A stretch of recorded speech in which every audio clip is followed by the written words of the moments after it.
हरिओम। जाने है वो, जाने है वो कौन नगरिया, आए जाए खत ना खबरिया, आए जब जब उनकी यादें, आए होठों पे फरियादें, जाके फिर नाने वाले जाने चले जाते हैं कहाँ, दुनिया से जाने वाले जाने चले जाते हैं कहाँ, कैसे ढूंढे कोई उनको नहीं कदमों के भी निशान। दोस्तों स्वागत है आपका free study bye Lodhi sir के यूट्यूब चैनल पर। मैं कृपाल लोधी। दोस्तों आज हम आपको लेकर के आए हैं गणित में परसेंटेज प्रतिशत का पार्ट 5। दोस्तों आज की वीडियो में हम आपको बताने वाले हैं बहुत ही इंपॉर्टेंट कॉन्सेप्ट कि इफेक्टिव परसेंट कैसे निकाला जाता है। खैर इफेक्टिव परसेंट बात अलग होती है, थोड़ा सा डिफरेंस है, पर फिर भी आज हम आपको बताने वाले हैं परिणामी बट्टा, एकल बट्टा या आसन्नतः छूट, इस प्रकार से क्वेश्चंस वहां पर लिखे आते हैं, या क्रमिक बट्टा। दोस्तों एक अपील है, यदि आप हमारे चैनल पर पहली बार आए हैं तो प्लीज हमारे चैनल को सब्सक्राइब कर लें, साथ में बेल आइकन पर क्लिक करें ताकि सबसे पहले नोटिफिकेशन आपको मिलता रहे। दोस्तों हम इसी प्रकार के कॉम्पिटिटिव एग्जाम रिलेटिव वीडियोस को अपलोड करते रहते हैं, जिसमें मैथ्स, रीजनिंग, जीके, साइंस और शिक्षक भर्ती परीक्षा के वीडियोस होते हैं। तो बगैर देर किए हुए स्टूडेंट्स आइए प्रारंभ करते हैं आज का टॉपिक। कई बार दोस्तों आपने देखा होगा कि जब आप किसी भी प्रकार की दुकान पर जाते हो और दुकानदार आपसे बात करता है कि इस पर इतना डिस्काउंट है। दोस्तों इंग्लिश में बट्टा को डिस्काउंट ही कहा जाता है, जो हमें मुख्यतः विज्ञापित मूल्य या प्रिंट रेट या जिसको हम अंकित मूल्य या सूची मूल्य कहते हैं, उस पर यह बट्टा हमें दिया जाता है। अब हम आज जो आपको बताने वाले हैं वो क्रमिक बट्टा के बारे में आपको बताने वाले हैं। इसी को क्रमिक बट्टा कहते हैं, इसी को कहा जाता है एकल बट्टा, और इसी को कहा जाता है समतुल्य बट्टा, या इसी को कहा जाता है परिणामी बट्टा या परिणामी छूट। दोस्तों अंतर केवल इतना होता है कि जो बट्टा होता है ये बट्टा हमें परसेंटेज के रूप में लिखा मिलता है, जबकि जो छूट मिलती है ये हमें रुपयों में लिखी मिलती है। तो दुकानदार यदि हमसे चर्चा करता है कि इस पर इतने परसेंट डिस्काउंट है या बट्टा है, तो अंकित मूल्य पर हम उसकी गणना करके और विक्रय मूल्य निकाल लेते हैं कि वो वस्तु हमें कितने पर मिलेगी। हालांकि आज का हमारा कॉन्सेप्ट ये नहीं है। आज हम आपको बताने वाले हैं इस टाइप के क्वेश्चन जिसे आप देख रहे होंगे। हमने आज यहाँ पर 5 क्वेश्चंस को लिया है। दोस्तों एग्जाम में निश्चित रूप से यहां से प्रश्न पूछा ही जाता है, और प्रश्न कैसे आते हैं देखते हैं। जैसे मान के चलो वहां पर लिखा है 20% और 30% की एकल छूट कितने परसेंट होगी। अब यहाँ 4 ऑप्शंस आपको लिखे होते हैं, या फिर इसी क्वेश्चंस को वो कह सकते हैं कि एक दुकानदार किसी वस्तु पर क्रमशः 20% और 30% के बट्टे देता है, इसका एकल बट्टा या परिणामी बट्टा या एकल छूट या समतुल्य बट्टा कितने परसेंट होगा। दोस्तों इनको लगभग 4 मेथड से निकाला जाता है, लेकिन आज हम जो आपको मेथड बताएंगे ये बहुत ही स्मार्ट मेथड है। इसकी सहायता से आप चाहे पूर्णांक मतलब पूरी संख्याएं आपको लिखी हो, चाहे फ्रैक्शन फॉर्मेट में हो मतलब भिन्न की संख्याएं लिखी हो, चाहे डेसिमल फॉर्मेट में हो, आप सभी प्रकार के क्वेश्चंस को बहुत ही कम समय में हल कर सकते हैं। तो देखते हैं क्वेश्चन नंबर फर्स्ट। इसमें हमें एकल बट्टा निकालना है कितने परसेंट का, 20% का, और अगला है कितना परसेंट, 30% का। दोस्तों सबसे पहले आपको क्या करना है कि जो परसेंटेज फॉर्मेट में जो भी संख्याएं हमारे पास लिखी होती हैं, सबसे पहले इनको हमें भिन्न के रूप में बदलना है, मतलब फ्रैक्शन फॉर्मेट में चेंज कर देना है। तो जब हम 20% और 30% का परसेंटेज हटाएंगे तो यहाँ हम लिख देते हैं बटे 100। परसेंटेज हटाने का मतलब ही होता है गुणा 1/100, या फिर हमें 100 से क्या करना है, भाग करना है। आई होप आप समझ गए होंगे। तो यहाँ 20/100 मिलेगा और यहाँ भी मिलेगा 30/100। जब हम इनको कैंसिल आउट कर रहे होंगे, इनका मानक रूप, संक्षिप्त रूप या लघुत्तम रूप स्टैंडर्ड फॉर्मेट में इस भिन्न को लिख रहे होंगे, तो काटेंगे 20 एकम 20, 20 पंचे 100 कट गए। यहाँ शून्य से केवल शून्य कैंसिल आउट हुआ। तो यहाँ दोस्तों इसका फ्रैक्शन फॉर्मेट बना 20% का 1/5, और यहाँ 30% का बना 3/10। अब दोस्तों क्या होता है, जो ये छूट कहलाती है या बट्टा कहलाता है, इसकी दर होती है ऋणात्मक। मतलब कभी भी आपसे बट्टा निकालने का कहा जाए तो या इफेक्टिव परसेंट ही एक प्रकार का ये कहलाता है, लेकिन यहाँ जो वैल्यू होती है वो डिस्क्रीज्ड होती है, इंक्रीज्ड नहीं होती, इनमें कमी होती है। तो ऐसा आप ध्यान रखना, कभी यदि आपसे पूछा जाए कि बट्टे की दर कैसी होती है तो आपको कहना है बट्टे की दर ऋणात्मक होती है। अब हमने इस जो ये 20% और 30% का हम इफेक्टिव परसेंट निकाल रहे हैं या परिणामी परसेंट निकाल रहे हैं, तो 20% का की भिन्न बनी 1/5 और 30% की भिन्न बनी 3/10। अब हमें यहां दोस्तों क्या करना होता है कि मान के चलो उसका प्रिंट रेट 5 रुपया था, 5 में से ये ऊपर जो लिखा होता है वो छूट लिखी होती है, बट्टा लिखा होता है रुपयों में। जो कुछ जिस पर होता है वो हमेशा नीचे लिखा होता है। मतलब 5 रुपया की जो चीज थी उस पर 1 की छूट मिल गई, मतलब वो वस्तु कितने की बिकेगी, 4 रुपया की। ऐसा आप मान के चल सकते हो। मतलब हमेशा आप बट्टा निकालने में या इफेक्टिव परसेंट इस टाइप का आप निकालने में हमेशा ऊपर की राशि को घटा करके लिखें। तो 5 में से 1 घटे कितना बचा, यहाँ 4, और यहाँ 10 में से 3 को घटा के लिखेंगे तो 10 रुपया की राशि कितने की बची, या 10 रुपया की जो वस्तु थी वो कितने की बची, 10 में से 3 घटे तो यहाँ कितने मिली, 7। फिर दोस्तों आपको यहाँ पर लाइन खींच लेना है, ये लिखने का तरीका है, ये कोई माइनस चिन्ह नहीं है। अब आपको क्या करना है, यदि इस प्रकार से इससे ये राशि या इससे ये राशि या क्रॉस में जैसे हम गुणा में काटते हैं, यदि ये कैंसिल आउट हो रही है तब आपको ये कैंसिल आउट करना है, इनको काट लेना है। जैसे हम कहें यहाँ 10 और 4 2 से कट रहे, 2 से 10 में भी भाग जाता है और 2 से 4 में भी भाग जाता है, और 2 ऐसी बड़ी सी बड़ी संख्या तो हमें काट देना है। तो हम काटेंगे तो 2 से ये 5 बार कटेंगे और 2 से ये 4 2 बार कटेंगे। अब नहीं कट रहे, 5 से 7 नहीं कट रहे, 5 से 2 नहीं कट रहे। अब हमें क्या करना है, दिस इज रूल, इसे आप नियम माने। अब आपको क्या करना है, इस 5 का 5 में गुणा करना है तो 5 कितने मिलेंगे, 5 25, और इस 2 का 7 में गुणा करना है तो 2 सत्ते कितने मिलेंगे, 14। मतलब आप ऐसा मान के चलें कि ये जो 25 रुपया की राशि है ये कितनी हो गई, 14 हो गई, ठीक। और यहां हम इस 14 में से 25 को घटाएंगे तो 14 में से जब 25 घटेंगे तो यहां बचेगा ऋण 11, ठीक है। हमेशा बाद वाली संख्या में से पहली वाली घटाए करें। इफेक्टिव परसेंट निकालने में से ये पता लग जाता है कि वैल्यू कम हो रही है बढ़ रही। चूंकि ये बट्टा है, बट्टे की दर ऋणात्मक होती है तो ये माइनस में आएगा, पर इस माइनस से हमें कोई भी मतलब नहीं रखना है। आई होप आप समझ गए होंगे। तो दोस्तों ये क्या निकल के आया कि 11 रुपया कम होगा कितने पे, 25 पर। ये जो 25 यहाँ लिखा होता है, शुरुआती जो मान यहाँ लिखा होता है, ये कहलाती है इनिशियल वैल्यू। इसी पर गणना होती हो, जिस राशि पर गणना होती है परसेंटेज वाले क्वेश्चंस में, उसको हमेशा कहाँ रखा जाता है, नीचे रखा जाता है। मतलब हम ये कहेंगे जब हम इसका कैलकुलेशन आगे कर रहे होंगे तो हम ये कहेंगे कि 11 रुपया कम होगा कितने पर, 25 पर। और परसेंटेज में बट्टा काय पे दिया जाता है, परसेंट पर, और परसेंट में बदलने के लिए हम गुणा करते हैं कितने का, 100 का। मतलब 11 रुपया कम हो गए कितने पर, 25 पर, तो 100 पे कितने हो गए, तो गुणा कर देना है आपको कितने का, 100 का। ऐसा हमेशा आपको करना है, ये नियम होता है। अब 100 के बटे कुछ नहीं है तो आप 1 मान लो, यहां से कैंसिल आउट करो तो 25 एकम 25 और 25 चौको 100, और 11 का जब हम 4 में गुणा करेंगे तो 11 चौको कितना आ जाएगा, 44%। और दोस्तों यही हमारा 44% इसका आंसर होगा। मतलब 20% और 30% की जो एकल छूट निकल के आएगी, पहला क्वेश्चन कर रहे थे ना, तो जो 20% और 30% की एकल छूट, एकल बट्टा या समतुल्य बट्टा निकल के आएगा, वो कितना आएगा, 44%। मतलब ये हुआ कि यदि दुकानदार आपसे ये कह रहा था कि हम 2 छूट दे रहे हैं आपको, पहले 20% डिस्काउंट, फिर जो विक्रय मूल्य निकलेगा उसका फिर 30% डिस्काउंट, और यदि दुकानदार सीधा सीधा ये कहता कि हम 44% डिस्काउंट या बट्टा आपको दे रहे हैं, तो वो एक ही बात होती। तो ये आंसर हमारा निकल आया कि 20% और 30% की जो एकल छूट निकल के आई वो कितनी निकल के आई, 44%। और ये 44% हमारा क्या हो जाएगा दोस्तों, आंसर हो जाएगा। देखते हैं अगला सेकंड क्वेश्चन, ये भी इसी प्रकार का है। हमने यहाँ पर 5 क्वेश्चंस लिए हैं, इसी टोटल 5 फॉर्मेट में ही आपसे यहाँ से प्रश्न पूछे जाते हैं। इससे ज्यादा टाइप के प्रश्न यहाँ से नहीं बनना होते हैं। 5 के 5 हमने यहाँ पर शामिल किए। देखते हैं दूसरा क्वेश्चन। दोस्तों ये जो मेथड है ये बहुत ही स्मार्ट मेथड है। कई तरीके होते हैं, फार्मूला मेथड भी होता है, कॉन्सेप्ट मेथड भी होती है, पर आप इसी तरीके को अपनाएं। क्यों अपनाएं?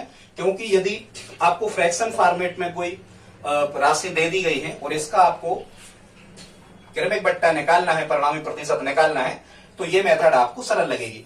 दूसरा क्वेश्चन देखते हैं। इसमें दोस्तों दूसरा क्वेश्चन में कह रहे हैं 25% तथा 33 सही 1/3% का समतुल्य बट्टा, एकल बट्टा क्या होगा। ठीक है, मतलब अब इन दोनों को हमें एक बनाना है। यदि एक दुकानदार 2 बट्टे देता है तो इसके स्थान पर कितने परसेंट का वो बट्टा देता के बात वही रहती। तो हम इसका क्या निकालेंगे, परिणामी बट्टा या समतुल्य बट्टा। तो इसको निकालने की मेथड क्या होती है, सबसे पहले जो भी राशि आपको दी है, एक राशि दी है 25% और एक राशि यहां दी है 33 सही 1/3%। सबसे पहले तो आपको जो ये मिश्र भिन्न है, इस मिश्र भिन्न को विषम भिन्न में बदल लेना है। ठीक है, यहाँ 25% का जब हम परसेंटेज हटाएंगे तो बटे में कितना लिख रहे होंगे, 100% हट गया। यहाँ जब हम भिन्न इसको विषम भिन्न में बदलेंगे तो 33 3 99 और एक कितने हो गए 100 और बटे 3, लेकिन यहां भी परसेंटेज लगा है। अब जब हम ये परसेंटेज हटाएंगे तो आप बटे 100 नहीं करना दोस्तों, जब भी आप परसेंटेज यहां से हटाओ तो बहुत इंपॉर्टेंट हम आपको चीज बता रहे हैं, आप देख लें। जब यहां से परसेंटेज हटाओ तो उसको हटाने की विधि है कि आपको यहां जो संख्या बटे में लिखी होती है वहां आपको गुणा करके 100 लिख देना है, परसेंटेज हट गए। अब आपको क्या करना है, कैंसिल आउट करना है। तो 100 से 100 यहां पर कट गए और 25 एकम 25, 25 चौको 100, मतलब हमारे पास दो भिन्न मिल गई। एक तो मिल गई 1/4 और दूसरी मिल गई, यहां कुछ नहीं है तो 1, दूसरी हमें भिन्न मिल गई दोस्तों कितनी, 1/3। ठीक है, अब हमने जब भिन्न फॉर्मेट में बदल लिया तो वही रूल्स आपको अपनाना है कि बट्टे की दर ऋणात्मक होती है। माने हम लिख लेते हैं इस प्रकार से कि 4 रुपया की चीज पर 1 रुपया की छूट मिल गई, मतलब वो 3 रुपया में बिकी वस्तु। यहां देखते हैं 3 लिखने का ऐसा ही तरीका है, इसी प्रकार से आप लिखना कि 3 रुपया की वस्तु पर 1 रुपया की छूट मिल गई, मतलब वो वस्तु मिली कितने में, 2 रुपया में।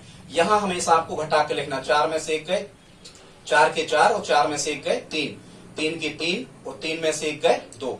और यहां हमने आपको क्या बताया था, यदि ऐसे में कैंसिल आउट हो रहे हैं तो आपको काट लेना है। ठीक है, जैसे यहां तो हो रहे हैं 2 एकम 2 और 2 दूनी 4, और यहां 3 एकम 3 और 3 एकम 3, 3 से 3 कट गए, 2 से 4 कट गए 2 बार। अब जो भी राशियां बचती हैं उनको आपको गुणा करके ऊपर नीचे यहां लिख लेना है, ऊपर नीचे गुणा करके यहां लिख लेना है। कैसे, 2 का जब 1 में गुणा करोगे तो 2 एकम 2 और 1 का 1 में गुणा करोगे तो 1।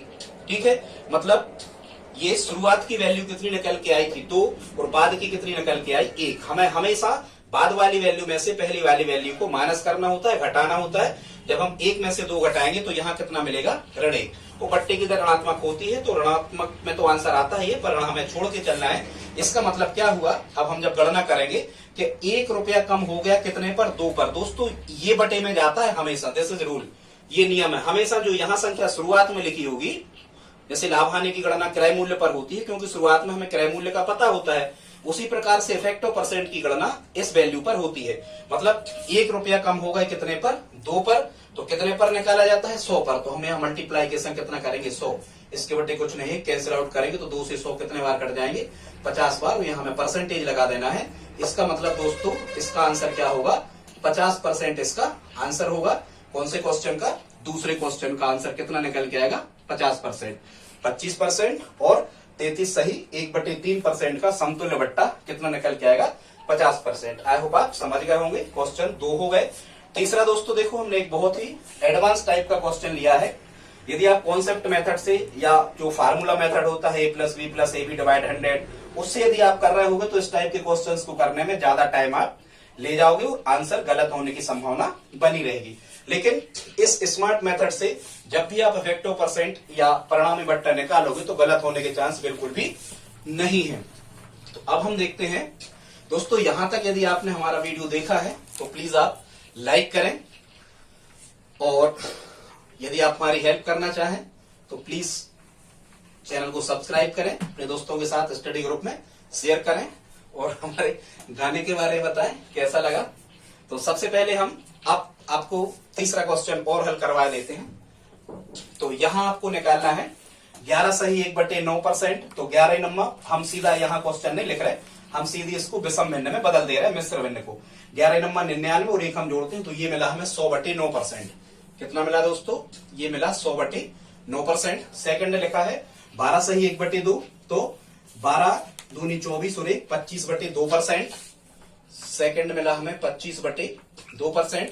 थर्ड लिखा है यहाँ कितना, 9 सही 1/11, तो 9 का 11 में गुणा करेंगे 99 और 1 100/11%।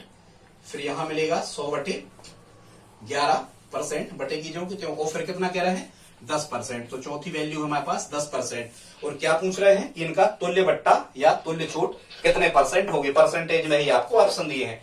तो फिर वही मेथड आपको क्या करना है, सबसे पहले इस परसेंटेज को क्या करना है, आपको हटा लेना है। तो इसको हम क्या लिख रहे होंगे, 100/9, और जब परसेंटेज हटाओगे तो गुणा कितना लगाओगे, 100। यहां भी आप लिखोगे 25/2, जब परसेंटेज हटाओगे तो गुणा 100, यहां लिखोगे आप 100/11, और जब परसेंटेज हटाओगे तो नीचे आ जाते हैं गुणा में 100, हमने अभी आपको बताया था। यहां ये आ जाएगा 10/100, प्रतिशत पूरे हट गए। अब हम इसको फ्रैक्शन फॉर्मेट में बदलेंगे, तो 100 से 100 कैंसिल आउट, कितना मिला 1/9। यहां 25 एकम 25, 25 चौको 100 लिखते जा रहे हैं। यहां मिला हमें 1/9, और यहां मिला कितना 1/4 दूनी 8। नीचे नीचे जो बचती है राशि उनका हम गुणा कर लेते हैं, और यहाँ 100 एकम 100 एकम 100, 100 से 100 कैंसिल आउट। यहाँ कितना मिला 1/11 मिला, और यहाँ मिला 10 एकम 10, 10 धाम 100, यहाँ मिला 1/10। अब फिर यदि ये देखो, हमने शुरू में 2 क्वेश्चन करवाए थे, ये 3 राशियां दी हो तो 3 लिख लिया करें, 4 दी है तो 4 लिख लिया करें। और फिर वही बट्टे की दर कैसी होती है, ऋणात्मक होती है। 9 में से शुरू की वैल्यू कितनी थी 9, 9 में से 1 घटे, कितने बचे यहाँ 8 बचे। फिर वैल्यू कितनी थी 8 रुपया की चीज थी, 1 घटे, यहाँ कितने बचे 7 बचे। फिर 11 रुपया की चीज थी, 1 घटे, कितने बचे 10 की बिकी वो। फिर 10 रुपया की चीज थी, वो 10 में से 1 को माइनस किया तो ये कितने की बिकी 9 की। यहाँ आपको लाइन खींच लेना है। और फिर हमने क्या कहा था, यदि इस प्रकार से क्रास में जैसे गुणा में कटते हैं, मान के चलो ये गुणा में ही लिखी है राशि, तो आपको काट देना है। यहाँ जब हम कैंसिल आउट करेंगे तो 9 से 9 कट गए, 1 हम लिखेंगे नहीं, और यहाँ ये 10 से 10 कट गए, 8 से यहाँ 8 भी कैंसिल आउट हो गए। एक एक लिख लिया करें जहां भी ये कैंसिल आउट होते हैं, बाकी अब नहीं कट रहे, 11 से 7 नहीं कट रहे। अब हम क्या करेंगे, गुणा करेंगे, तो 1 1 का मेक, और 1 का करेंगे 11 में, तो यहाँ फाइनल क्या मिलेगा हमें 11, और यहाँ मिलेगा कितना, हाँ यहाँ 1 7 7 एकम 7 एकम 7, यहाँ मिलेगा कितना केवल 7। और यहाँ हमेशा हम क्या निकालते हैं दोस्तों, यहाँ हमेशा हम निकालते हैं डिफरेंस, इनका अंतर। 7 में से 11 को माइनस करेंगे तो डिफरेंस कितना निकल के आएगा, ऋण 4। इस ऋण को आपको भूल जाना है, इसका कोई मतलब नहीं होता। ये ऋण या धन का मतलब जब होता है जब आपसे ये कहा जाता है कि किसी व्यक्ति के वेतन में पहले 10% की वृद्धि हो गई, फिर 10% की कमी हो गई, तब या वृद्धि हो गई, तब जाके इस सिंबल का महत्व होता है कि वृद्धि या कमी क्या हुआ होगा। तो अब हमें इसकी क्या करना है, काउंटिंग गणना करना है। मतलब 4 रुपया की छूट मिल गई कितने पर, 11 पर। ये वैल्यू इनिशियल वैल्यू कहलाती है, ये गणनात्मक मान कहलाता है, और जो भी इनिशियल वैल्यू होती है हमेशा बटे में जाती है। मतलब हम ये कहेंगे कि 4 रुपया की छूट मिल गई कितने रुपया पर, 11 पर, तो परसेंटेज निकाला जाता है कितने पर, 100 पर। तो 100 का हम क्या कर देंगे, गुणा कर देंगे, तो ये कितना निकल के आएगा दोस्तों, 100 का 4 में जब हम गुणा करेंगे तो ये निकल के आएगा 400 बटे 11। ठीक है, अब हम आगे नहीं कर रहे, आप हमें कमेंट बॉक्स में लिख करके बताएं। ये परसेंटेज में आंसर आ गया। अब आप 11 से 400 में भाग करना, और मिक्स फ्रैक्शन में इसको मिश्र भिन्न में आप बदल लेना कि कितने सही कितने बटे कितने। ठीक है, 36 सही कुछ ऐसा आ रहा होगा, कमेंट बॉक्स में आप लिख करके बताएं। तो ये 400 बटे 11% इस तीसरा क्वेश्चन का आंसर होगा। और आप देख रहे होंगे कि कितने सरल तरीका से हमने ज्यादा गुणा भाग करने की जरूरत इसमें होती नहीं है। और इस प्रकार के जो डेसिमल फॉर्मेट के या फ्रैक्शन फॉर्मेट के फैक्टो परसेंट हमें निकालना होते हैं दोस्तों, वो इसी प्रकार की मेथड से आपको निकालना है। अब देखते हैं अगला तीसरा क्वेश्चन। यदि यहां तक आपने वीडियो देखा और लाइक नहीं कर पाए तो प्लीज आप लाइक तो करते ही चले। हम पूरी गणित आपको YouTube के माध्यम से उपलब्ध करवा देंगे, सरल से लगाकर और एडवांस तक। आगे देखते हैं दोस्तों, प्रश्न क्रमांक 4 है। इसमें कह रहे हैं, इस प्रकार के क्वेश्चंस भी आपसे पूछे जाते हैं। कह रहे हैं ग्राहक को कौन सी श्रेणी लाभदायक है, और जो पहली श्रेणी है वो है 10% और 10%। मतलब आप समझना कि कोई प्रश्न आपको ऐसा लिखा है या दुकानदार आपको पहले 10% की छूट देता है, पहले 10% का डिस्काउंट दे रहा है, और उसके बाद पुनः 10% का डिस्काउंट दे रहा है, 2 डिस्काउंट दे रहा है। ठीक है, और एक बार दुकानदार ये कह रहा है आपसे कि भाई या तो आप ये 10% और 10% के 2 लगातार डिस्काउंट ले लो हमसे वस्तु खरीदते समय, या दुकानदार ये कह रहा है कि आप एक ही डिस्काउंट ले लो 20% का। तो ऐसी कंडीशन में आप कौन सा ऑप्शन चयन करोगे, आप इस वाले ऑप्शन पे जाओगे कि या फिर इस पे जाओगे, किसमें ग्राहक को फायदा होगा और किसमें दुकानदार को फायदा होगा। इस प्रकार के प्रश्न भी आते हैं। जिसमें ग्राहक को फायदा होगा तो आप समझ रहे होंगे दुकानदार को नुकसान होगा, और दुकानदार को यदि फायदा होगा तो ग्राहक को नुकसान होगा। तो आई होप आप समझ गए होंगे ग्राहक को कौन सी श्रेणी लाभदायक है, ये क्वेश्चन है। तो ये 20% का तो हमें कुछ नहीं करना, जो 10% और 10% के 2 बट्टे लगातार लिखे हुए हैं, हम इनका इफेक्टिव परसेंट या एकल बट्टा या तुल्य बट्टा, इनका हम समतुल्य बट्टा निकाले दे रहे हैं। तो उसकी विधि वही है कि 10% और 10% का हमें निकालना है, तो लिख लिया।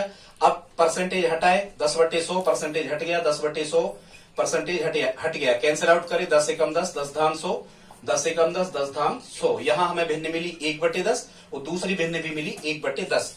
ठीक है, बट्टे की दर ऋणात्मक होती तो हमें घटाना है। 10 की वैल्यू कितनी हो गई, 10 में से 1 की छूट मिल गई। 10 की चीज कितने की बिकी, 9 की। यहां से देखते हैं तो 10 की वस्तु कितने की बिकी, 1 घट गए, कितने की, 9 की। क्या ये कैंसिल आउट होते हैं, 10 से 9, 10 से 9 नहीं हो रहे, तो डायरेक्ट आप इनका गुणा करके लिखो, 10 धाम कितने बन गए, 100, और यहां गुणा करके लिखो 9 नाम कितने बन गए, 81। हमेशा 81 में से 100 घटाओ, जब 81 में से 100 घटा रहे होंगे आप तो कितने मिल रहे होंगे, यहां बच रहे होंगे 19, मतलब 19 रुपया कम हो गए, कितने पर, 100 पर। हमेशा दिस इज रूल, हमेशा ये इनिशियल वैल्यू कहलाती है गणनात्मक मान, इसी को हमें बटे में डालना है, शुरुआती मान को। तो 19 रुपया कम हो गए 100 पर, तो 100 पर तो 100 का गुणा कर दो। यहां 100 से 100 ऊपर नीचे लिखे तो कैंसिल आउट। इसका मतलब यहां हम इस निष्कर्ष पे पहुंचे कि ये जो 10% और 10% हमें जो 2 बार लिखा हुआ था, ये इसका इफेक्टिव परसेंट या इसका समतुल्य बट्टा 19% लिखा है। मतलब हम ये समझ गए कि ये 10% और 10% की जब हम दोनों छूटों का कैलकुलेशन करेंगे तो ये दुकानदार हमसे ये कह रहा है कि टोटल वो 19% का डिस्काउंट आपको दे रहा है, और दूसरा ऑप्शन ये दे रहा है आपको कि 20% डिस्काउंट। तो ये छूट है चूंकि, इसलिए आप 20, चूंकि यदि आप ग्राहक हैं तो आप 20% डिस्काउंट को उसमें चयन करोगे कि भाई हमें इस 20% डिस्काउंट पे वस्तु दे दो, क्योंकि ये 19% छूट दे रहा है और यहां बी ऑप्शन में 20% छूट दे रहा है। तो यहां यदि आपको ऑप्शन लिखा आता है कि कौन सी श्रेणी लाभदायक है ग्राहक को, तो ग्राहक को ये बी मतलब 20% लाभदायक है। यदि ये लिखा होता कि दुकानदार को कौन सी श्रेणी में, कौन सी दर पर बेचने में, या इन ऑप्शन में से किस ऑप्शन का चयन दुकानदार करे कि दुकानदार को लाभ हो, तो दुकानदार ए ऑप्शन का चयन करेगा, क्योंकि इसे 19% डिस्काउंट देना पड़ रहा है प्रिंट रेट पर, और ग्राहक इस ऑप्शन को तय करेगा, इस ग्राहक को यहां ज्यादा डिस्काउंट 20% मिल रहा है। तो आई होप आप समझ गए होंगे। दोस्तों लास्ट क्वेश्चन एक और बचा हुआ है, और हम ये चाह रहे हैं कि आप इस क्वेश्चन को हल करके हमें कमेंट बॉक्स में लिख करके बताएं कि इसका आंसर क्या होगा। हम आपको ऑप्शन यहां बता देते हैं। क्वेश्चन पढ़ते हैं पहले। कह रहे हैं दुकान ए ग्राहक को क्रमशः 30% और 20% और 10% की छूट देती है। मतलब एक दुकान ए है जो 3 बट्टा क्रमशः ग्राहक को देती है, 30%, 20% और 10%। एक दुकान बी है जो ग्राहक को, यहां आपको नहीं दिख रहा हो तो यहां लिखे हैं 49.6%, 49.6%। ठीक है, तो आई होप आप समझ गए होंगे। दुकान ए ग्राहक को 30%, 20% और 10% की छूट दे रही है, और दुकान बी ग्राहक को कुल 49.6% की छूट दे रही है। अब इसके ऑप्शन है, ग्राहक का ही आपसे ज्यादातर पूछा जाता है कि ग्राहक को कौन सी दुकान से सामान खरीदना लाभदायक होगा, आप बताएं। दुकान ए से, ए ऑप्शन है दुकान ए से खरीदना लाभदायक होगा ग्राहक को, और बी ऑप्शन है दुकान बी से ग्राहक को सामान खरीदना लाभदायक होगा। तो दोस्तों आप प्लीज हमें कमेंट बॉक्स में लिख करके बताएं कि ग्राहक को कौन सी दुकान फायदा दे रही है। एक ऑप्शन और आपको हम दे देते हैं, तीसरा ऑप्शन है कि तीसरा ऑप्शन में कुछ भी, दोनों में से तीसरा ऑप्शन ये है कि सी ऑप्शन जो है कि दोनों में से किसी भी दुकान से सामान खरीद सकता है, उसे कोई अंतर नहीं पड़ रहा ग्राहक को। एक ऑप्शन ये है, तो आप ए, बी और सी ऑप्शन लिखकर प्लीज आप कमेंट बॉक्स में लिख करके बताएं। प्लीज दोस्तों आप लोग हमारी हेल्प करें, इस वीडियो को अपने दोस्तों के साथ स्टडी ग्रुप में शेयर करें। मिलते हैं अगली वीडियो में, तब तक के लिए जय हिंद, जय भारत।